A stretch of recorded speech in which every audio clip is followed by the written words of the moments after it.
peço aos irmãos que tenham paciência com relação ao horário. Então estes homens foram atados com seus mantos, suas túnicas e chapéus, e suas outras roupas, e foram lançados na fornalha sobremaneira acesa. Porque a palavra do rei era urgente, e a fornalha estava sobremaneira acesa. As chamas do fogo mataram os homens que lançaram de cima para dentro a Sadraque, Mesaque e Abednego. Estes 3 homens, Sadraque, Mesaque e Abednego, caíram atados dentro da fornalha sobremaneira acesa. Então o rei Nabucodonosor se espantou e se levantou depressa e disse aos seus conselheiros: não lançamos nós 3 homens atados dentro do fogo? Respondeu ao rei: é verdade, ó rei.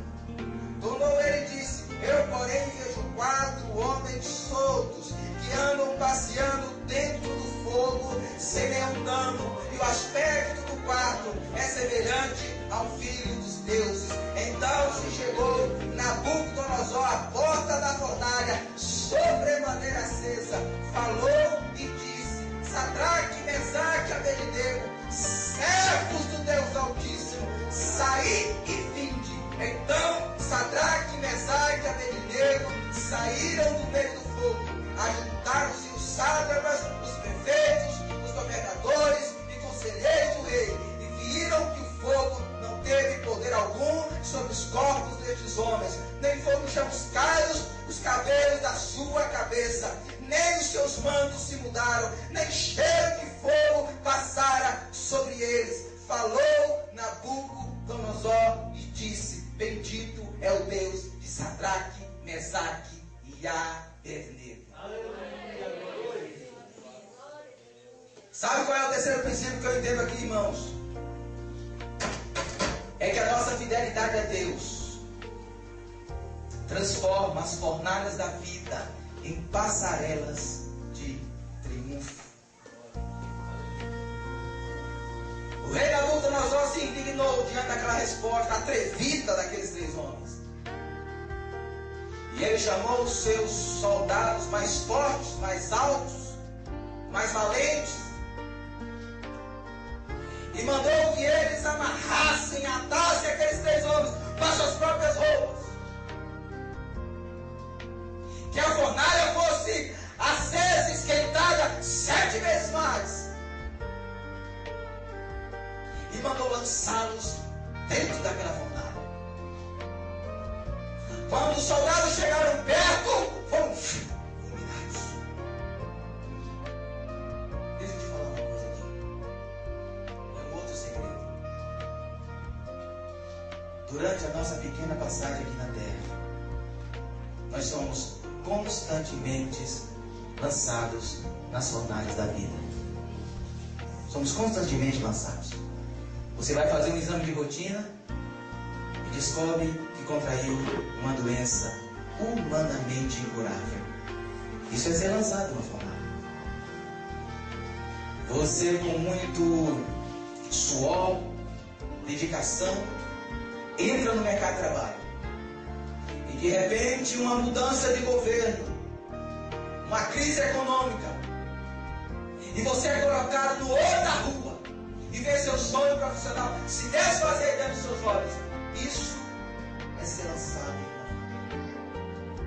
Você cria um filho com muito amor e desvelo, e ele se torna uma pessoa rebelde e recalcitrante e decide viver na contramão do projeto de Deus para a sua vida. Isso é ser lançado em uma. Você tem um casamento estável de 5, 10, 15, 30 anos, e de repente surge um fato novo, uma traição amarga, e você vê o seu casamento se desfazer nas bases de um tribunal. Isso é ser lançado em uma. No mundo em que vivemos, as fornalhas existem, elas são reais. Quando nós menos esperamos, nos vemos dentro delas, com as mãos amarradas, sem saber o que fazer.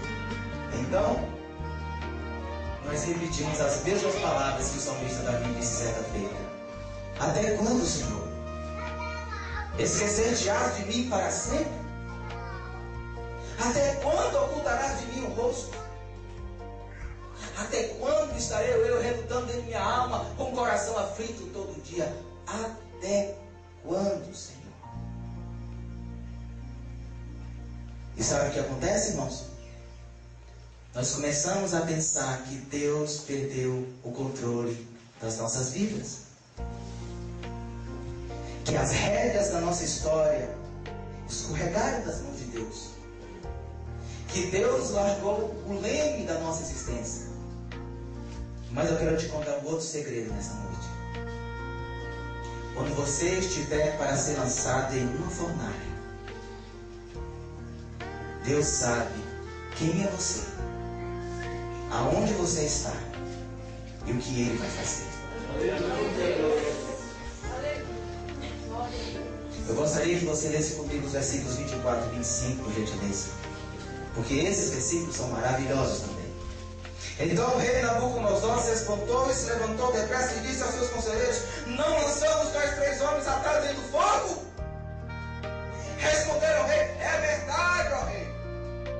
Tornou-lhe ele e disse: eu, porém, vejo 4 homens soltos que andam passeando dentro do fogo sem nenhum dano, e o aspecto do quarto é semelhante ao filho dos deuses. Nabucodonosor olha para dentro da fornalha para ver se já estavam as cinzas lá espalhadas nela. E quando ele olha, ele se surpreende e grita: alpenetra aqui! Alpenetra! Que não foi convidado para a festa. E ele parece um filho dos deuses. Eu quero dizer uma coisa para os irmãos nessa noite: aqueles homens não estavam na fornalha do rei Nabucodonosor. Eles estavam na refinaria de Deus. Eles não estavam pegando fogo por fora, eles estavam pegando fogo por dentro. Eles não estavam nas mãos do rei da Babilônia, eles estavam nas mãos do rei dos reis e do Senhor dos senhores. Aplauda o nome do Senhor nessa noite.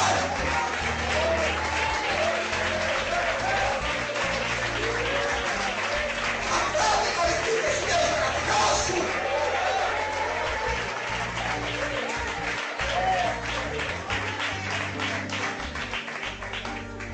Deixa eu te contar um outro segredo. Eu gosto de segredos.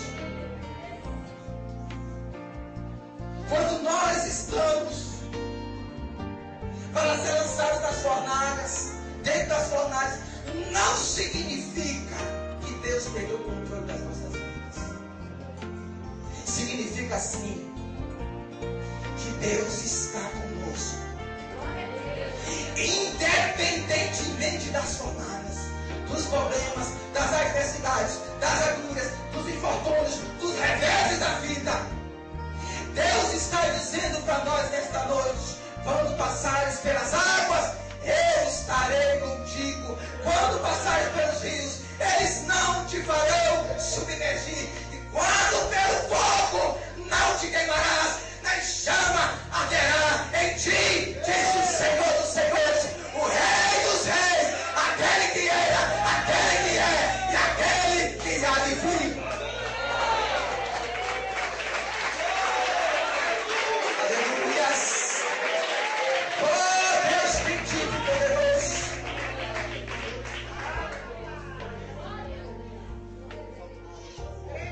Oh, Deus! Mas sabe o que acontece, irmãos? Na maioria das vezes, quando nós estamos nessas fornalhas, nós começamos a questionar os planos de Deus. Nós começamos a questionar os projetos de Deus. Nós começamos a questionar o próprio Deus, o seu poder, a sua grandeza. Deus te faz uma pergunta pessoal, sem ofensas. Não fique ofendido com o irmão Daniel. Qual é o tamanho do teu Deus? Ou tu é que ele pode? O profeta Isaías se viu diante dessa mesma pergunta. No capítulo 40 do seu livro, Isaías responde. Ele diz que o seu Deus é aquele que mede as águas com a concha de suas mãos. O seu Deus mede os céus com a palma de suas mãos. Ele recolhe o pó da terra e o pesa em uma balança de precisão. Isaías olha para as nações mundiais, para as superpotências. Talvez, quem sabe, ele estivesse olhando para a Babilônia de Nabucodonosor. Ou talvez, quem sabe, ele estivesse olhando para o Império Medo-Persa, de Ciro, de Dario. Ou quem sabe o Império Greco-Macedônio, de Alexandre o Grande. Ou quem sabe ele estivesse olhando para o Império Romano, dos Césares, dos Augustos, dos imperadores. E Isaías diz que essas nações, todas elas reunidas diante do seu Deus, é como um pingo de água. É como um grãozinho de areia. É como nada. É menos do que nada. O Deus de Isaías, Ele é o teu Deus, o Deus criador dos céus e da terra. Ele é o teu Deus, o Deus que sustenta o planeta no eixo invisível. Ele é o teu Deus, o Deus todo-poderoso. Ele é o teu Deus e Ele está com você nessa dor, nessa luta, nessa crise, nessa enfermidade, nessa adversidade. E Ele está transformando essa fornalha em que você foi lançado em uma passarela de triunfo, de vitória e de gozo e de alegria no Espírito Santo de Deus. É isso que Deus está fazendo na tua vida. É isso que Ele está fazendo no meio da igreja. Eu quero concluir a mensagem dessa noite com uma pergunta. Onde são os Ananias, os Misaéis e os Azarias da vida? Você é o Ananias da vida? Você é o Misael da vida? Você é o Azarias da vida? Pessoas que não se corrompem, que não se vendem por um prato de lentilhas, que não corrompem os absolutos de Deus por uma cava babilônica, que não se prostituem com os manjares reais, que não se curvam diante das estátuas que o mundo tem erguido. Você é uma pessoa fiel a Deus? Se a sua resposta for sim, então verás a glória de Deus.